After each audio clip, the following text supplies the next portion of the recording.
Hello, my dear students. I hope all are you fine. Myself is Dharmdev Arya from Brahmdatt Saraswati Vidya Mandir Senior Secondary School, Bilaspur. Dear students, आज हम आपको भारत की खोज पुस्तक है कक्षा 8 की। इससे हम आपको इसमें पढ़ाएंगे, क्योंकि भारत की खोज जो है पंडित जवाहरलाल नेहरू की पुस्तक है।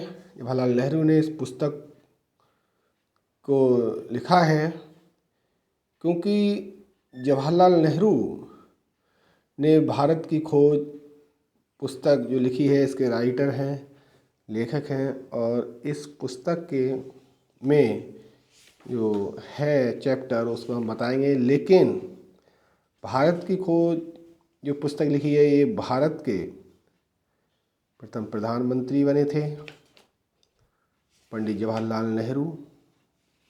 और पंडित जवाहरलाल नेहरू जो प्रधानमंत्री रहे, प्रथम प्रधानमंत्री, आज़ाद भारत के प्रथम प्रधानमंत्री रहे। और 58 वर्ष के थे ये जब ये प्रधानमंत्री बने थे, और 17 साल तक ये उस पद पर रहे। भारत की खोज पुस्तक में इन्होंने संस्कृति, किला, इन्होंने अपने बीते हुए समय के विषय में इसमें लिखा है। और क्योंकि डिस्कवरी ऑफ इंडिया, भारत की खोज, तो चलिए आगे जवाहरलाल नेहरू के विषय में थोड़ा प्रकाश डालेंगे। तो देखिए, यहाँ देखते हैं जवाहरलाल नेहरू का जो जन्म हुआ वो 1889 में हुआ था, और मृत्यु 1964 ईस्वी में हुई।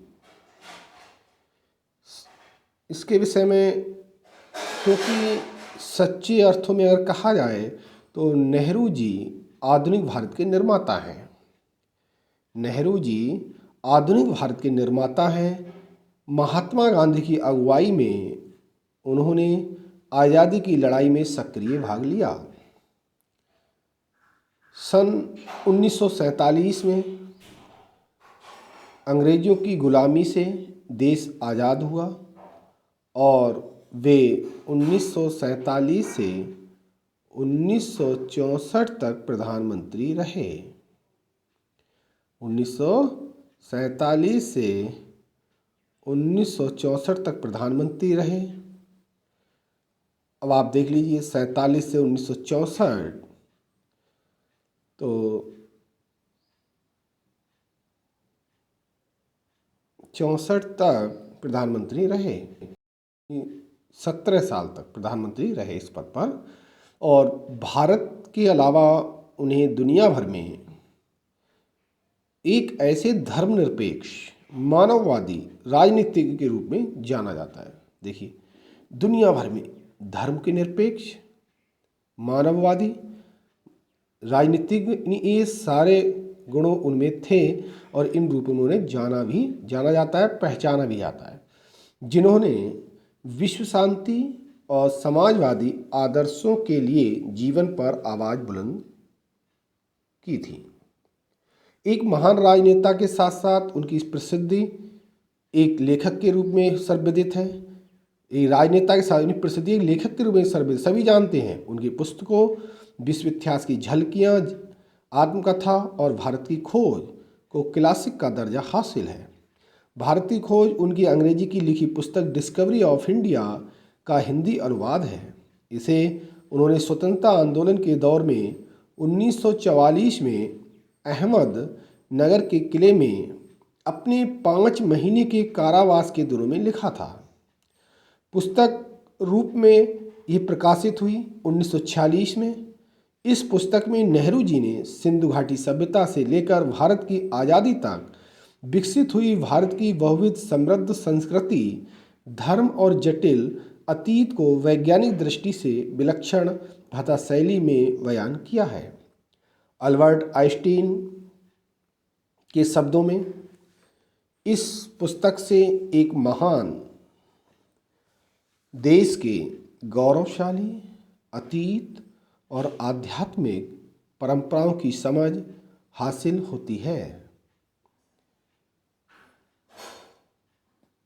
6-7 दशक पहले लिखी हुई गई, नहीं 6-7 दशक पहले लिखी गई ये पुस्तक आज भी उन सभी के लिए प्रासंगिक है जो इस महादेश के राजनीतिक, सामाजिक, सांस्कृतिक विकास को एक ऐतिहासिक क्रमबद्धता में जानना समझना चाहते हैं। तो ये जवाहरलाल नेहरू का ये थोड़ा सा परिचय के रूप में था, जो कि आपने देखा पहले प्रधानमंत्री के रूप में रहे आज़ादी के बाद, 58 वर्ष के थे जब प्रधानमंत्री बने। अब चलिए डियर स्टूडेंट्स, पहला चैप्टर जो है आपका भारत की खोज में अहमदनगर का किला, आप देख रहे हैं अहमदनगर का किला। तो अहमदनगर के किला, चलिए पठन पाठन करते हैं। अहमदनगर के किला में, अहमदनगर का किला जो था वो 13 अप्रैल 1944 में यहाँ पहुँचे ये, और कहते हैं ये मेरी 9वीं जेल यात्रा थी। पंडित जवाहरलाल लिखते हैं कि ये मेरी 9वीं जेल यात्रा थी, यानी ये 8वीं जेल यात्रा पहले भी बता चुके हैं, और ये इनकी पहली जीवन की पहली 9वीं यात्रा थी, जेल यात्रा थी, और ये यहाँ के जेल में रहे हैं। बताते हैं हमें यहाँ आए 20 महीने से भी अधिक समय हो चुका था, अर्थात 20 महीने हो चुके थे यहाँ पर आए हुए अहमदनगर किला में। समथिंग 2 साल समथिंग। जब हम यहाँ पहुँचे तो अंधियारे आकाश में झिलमिलाते दूज के चांद ने हमारा स्वागत किया। बता रहे जब हम वहाँ पहुँचे तो अंधियारा आकाश था और झिलमिलाते दूज के चांद ने हमारा स्वागत किया। मतलब देखिए, पूर्णिमा और अमावस्या होती है, तो एक कृष्ण पक्ष होता है, एक शुक्ल पक्ष होता है। 15 दिन के जो पखवाड़े होते हैं, पूर्णिमा कृष्ण पक्ष और अमावस्या शुक्ल पक्ष, इस तरीके से 2 भागों में डिवाइशन होता है, 15 दिन का होता है। जब ये पहुँचे तो अंधियारे आकाश में झिलमिलाते दूज के चांद ने हमारा स्वागत किया था। चंद्रमा यानी दूज था, दूसरा दिन था उसके बाद में, तो शुक्ल पक्ष का दूसरा दिन था। शुक्ल पक्ष शुरू हो चुका था। तब से हर बार जब नया चांद उगता है तो मुझे याद दिला जाता है कि मेरे कारावास का 1 महीना और बीत गया। देखिए, जब कह रहे हैं कि 15 दिन के 2 पखवाड़े होते हैं, उन्होंने जब ये पहुँचे अंधियारे आकाश में झिलमिलाते दूज ने जब इनका स्वागत किया तो शुक्ल पक्ष शुरू हो चुका था। नहीं, अब जब शुक्ल पक्ष शुरू हो चुका था, तब जब हर बार नया चांद उगता है तो वो समझ लेते हैं, उन्हें याद आ जाता है कि मेरे कारावास का 1 महीना बीत गया। तो उससे वो अंदाज़ा लगा लेते हैं कि मुझे यहाँ आए हुए 1 मंथ हो गया। तो ये पक्ष, शुक्ल पक्ष से शुक्ल पक्ष तक का समय 1 महीना हो जाता है। कारावास आप जानते हैं जेल के लिए बीत गया, और चांद मेरे बंदी जीवन का स्थायी सहचर रहा है। वही मुझे इस बात की याद दिलाता है कि अंधेरे के बाद उजाला आता है। उन्हें कहा कि सुख के बाद दुख और दुख के बाद सुख आता है। सन 1953 में जवाहरलाल नेहरू ने अहमदनगर किले की पुनः यात्रा की।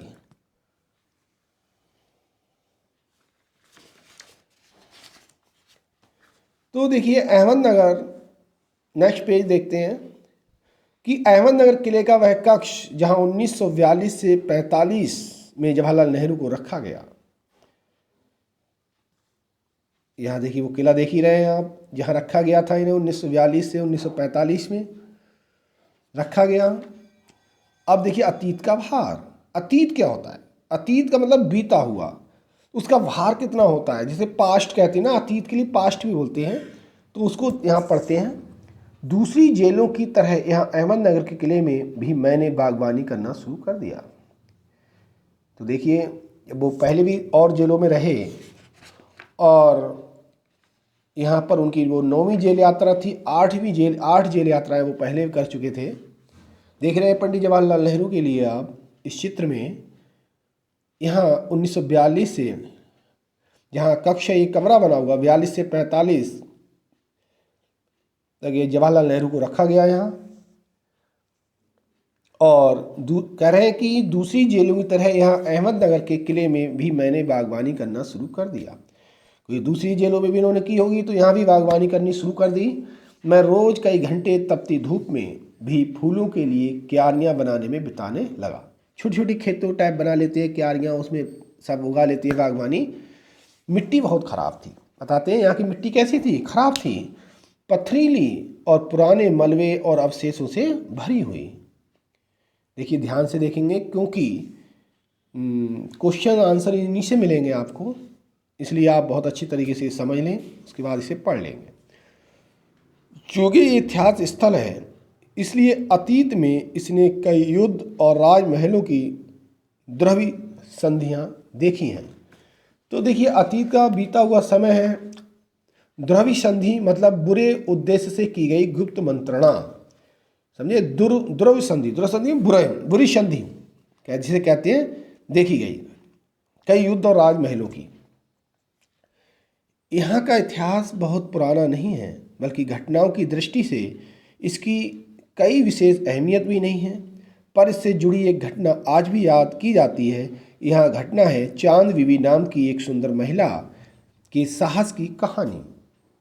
तो देखिए चांद बीबी नाम की एक सुंदर महिला थी, महिला के साहस की एक कहानी है जिसने इस किले की रक्षा के लिए अकबर की शाही सेना के विरुद्ध हाथ में तलवार उठाकर अपनी सेना का नेतृत्व किया। तो देखिए यहाँ की चांद बीबी नाम की एक सुंदर महिला थी, उसने साहसी थी, बहादुर थी, जिसने इस किले की रक्षा के लिए अकबर की शाही सेना के विरुद्ध एक तलवार हाथ में उठाई, अपनी सेना का नेतृत्व किया। लेकिन अंत में उसकी हत्या उसके अपने ही एक आदमी के हाथों हुई। तो देखिए होता क्या है कि अपने ही व्यक्ति अपनों को मरवा देते हैं, वही हिसाब यहाँ हुआ। उसकी सेना का ही कोई व्यक्ति था और उसको जो है वो दुश्मनों से जाके मिल गया तो उसे मार दिया गया। खुदाई के दौरान हमें जमीन की सतह के बहुत नीचे दबे हुए प्राचीन दीवारों के हिस्से और कुछ गुंबदों और इमारतों के ऊपरी हिस्से मिले। देखिए जब होता है पुराने अवशेष होते हैं तो खुदाई हो रही थी और दबे हुए वहाँ की प्राचीन यादगारें कुछ उसे मिली, कुछ गुंबदें और इमारतों के ऊपरी हिस्से मिले। हमें बहुत दूर नहीं जा सके हम, लेकिन क्योंकि ना तो वहाँ अधिकारियों से इसकी मंजूरी मिली और ना ही हमारे पास इस कार्य को जारी रखने के साधन थे। देखिए ना तो हमें परमिशन मिली थी अधिकारियों से और ना ही हमारे पास उसे खोदने के लिए, खुदान करने के लिए हमारे पास साधन थे। अब मैंने कुदाल छोड़कर हाथ में कलम उठा ली। देखिए परमिशन नहीं मिली खोदने के लिए, साधन नहीं थे गहराई खोदने के लिए, तो कुदाल छोड़ दी और छोड़ करके हाथ में उन्होंने कलम उठा ली, पर मतलब लिखना शुरू कर दिया। लेकिन मैं जब तक आज़ाद नहीं हो जाता और कर्म के माध्यम से वर्तमान को अपने अनुभव का हिस्सा नहीं बना लेता, देखिए कह रहे हैं कि जब तक मैं आज़ाद नहीं हो जाता, स्वतंत्र नहीं हो जाता, तब तक वो लिखते रहे और कर्म के माध्यम से, मतलब आप देखिए ना, कर्म करने के माध्यम से वर्तमान को, प्रेजेंट को अपने अनुभव का हिस्सा नहीं बना लेता। समझे, उन्होंने ये अतीत के भार को यहाँ पर ये दर्शाया है। चांद बीवी एक जो वीर और साहसी महिला थी, उसके विषय में, अहमदनगर किले के विषय में इसमें सब कुछ बताया है। तो उन्हें बताया वर्तमान को अपने अनुभव का हिस्सा नहीं बना लेता।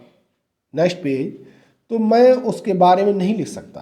उन्होंने ये कहा कि कर्म के माध्यम से वर्तमान को अपने अनुभव का हिस्सा नहीं बना लेता, मैं उसके बारे में नहीं लिख सकता। भाई जिसको मैं अनुभव ही नहीं, मैं उसमें क्या लिखूं। ना ही पैगंबर की भूमिका अख्तियार कर मैं फिलहाल भविष्य के बारे में लिख सकता हूँ। जो कह रहे हैं ना तो पैगंबर हूँ, मतलब पैगंबर जो होता है खुदा ईश्वर, जो इन्हें आगे के विषय में उन्हें याद रहता है ना, लेकिन मैं तो वो भी नहीं हूँ जो कि मैं आगे भविष्य की बात को सोच सकूँ और उसके बारे में लिख सकता हूँ। बचा रहता है अतीत, कह रहे हैं बचा रहता है अतीत। अतीत का मतलब आप समझते हैं पास्ट, पर मैं उसके बारे में भी किसी इतिहासकार या विद्वान की तरह विद्वतापूर्ण शैली में नहीं लिख सकता। इतिहासकार होते हैं, विद्वान होते हैं, उनकी तरह विद्वतापूर्ण शैली में नहीं लिख सकता। मैं पहले की ही तरह अपने आज के विचारों और क्रियाकलापों के साथ संबंध स्थापित करके ही उसके बारे में कुछ लिख सकता हूँ। कह रहे हैं मैं विचारों क्रियाकलापों के साथ संबंध स्थापित करके ही उसके बारे में लिख सकता हूँ। गेटे ने एक बार कहा था कि इस तरह का इतिहास लेखन अतीत के भारी बोझ से एक सीमा तक राहत दिलाता है। समझे ना, बिल्कुल बात सही है। गेटे ने जो कहा बिल्कुल सही कहा। क्यों? तो उन्होंने कहा था कि इस तरह का इतिहास जो है वो लेखन अतीत के भारी बोझ से, जो पास्ट है उसके भारी बोझ से एक सीमा तक राहत दिलाता है। इस तरह का इतिहास, अतीत का दबाव देखिए, तो अतीत का भार था, जो वजन था। अब हम इसमें अतीत के दबाव के विषय में पढ़ेंगे, क्योंकि अहमद का नगर का किला 2 भागों में डिवाइशन करके लिखा है इन्होंने। एक तो अतीत का भार, दूसरा अतीत का दबाव। अब अतीत का भार पढ़ लिया आपने, अतीत के दबाव के विषय में बात करेंगे। तो दबाव देखिए, दबाव क्या है? दबाव जिसे कहते हैं दबाव, प्रेशर, दबाव में लेना, भला हो या बुरा, दोनों तरह से अभिभूत करता है दबाव क्या होता है? अच्छा हो या बुरा हो, दोनों तरह से अभिभूत करता है। अभिभूत मतलब बस में किया हुआ, आक्रांत, पीड़ित, पराजित जिसे कहते हैं, अभिभूत करता है। समझे, बस में किया हुआ। देखिए दबाव क्या होता है? कोई भी दबाव पूर्वक कोई भी कार्य कराता है, चाहे वो बुरा हो या भला हो, दोनों तरह से अभिभूत करता है। अर्थात बस में करता है, आक्रांत पैदा करता है, पीड़ित पैदा करता है, पराजित करता है। ये अभिभूत का मतलब होता है। कभी कभी क्या होता है, ये दबाव दमघोटू होता है। ये क्या होता है? दमघोटू, जैसे लग रहा है दम को घोटने वाला, दमघोटू कहलाता है ये दबाव। खास तौर पर उन लोगों के लिए जिनकी जड़ें बहुत पुरानी सभ्यताओं में होती हैं, उनके लिए इनके बहुत पुरानी सभ्यताओं में होती हैं, मसलन भारत और चीन की सभ्यताएं जैसे। आखिर मेरी विरासत क्या है? मैं किन बातों का उत्तराधिकारी हूँ? क्या उन सब का जिसे मानवता ने दसियों हजारों साल के दौरान हासिल किया, उसकी विजयों के उल्लास का, उसकी पराजयों को दुखद यंत्रणा का, मानव के उन हैरत अंगेज साहसिक कार्यों का। तो देखिए हैरत अंगेज क्या होता है? हैरत अंगेज का मतलब विस्मयजनक, अर्थात आश्चर्यजनक, हैरत अंगेज कहते हैं साहसिक कार्यों की जिनकी शुरुआत युगों पहले हुई और जो अब भी जारी है और हमें आकर्षित करती है।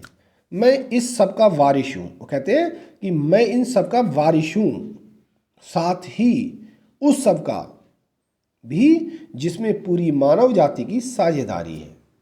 हम भारतवासियों की विरासत में एक खास बात है जो अनोखी नहीं है, क्योंकि कोई व्यक्ति औरों से एकदम अलग नहीं होता।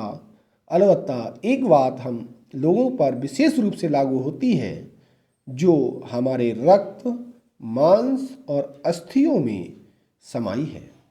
इसे विशेषता से हमारा वर्तमान रूप बना है और हमारा भावी रूप बनेगा। तो देखिए इस बताया इन्होंने अतीत का दबाव क्या है। आगे देखते हैं कि इसी विशिष्ट विरासत का विचार और वर्तमान पर इसे लागू करने की बात एक लंबे अरसे से मेरे मन में घर किए है। मैं इसी के बारे में लिखना चाहता हूँ। मतलब बता रहे हैं कि जो विशेष विरासत का जो विचार है और वर्तमान पर इसे लागू करने की बात एक लंबे अरसे से मेरे मन में घर किए है। मैं इसी के बारे में लिखना चाहता हूँ। विषय की कठिनाई और जटिलता मुझे भयभीत करती है। मुझे लगता है कि मैं सतही तौर पर इसका स्पर्श ही कर सकता हूँ।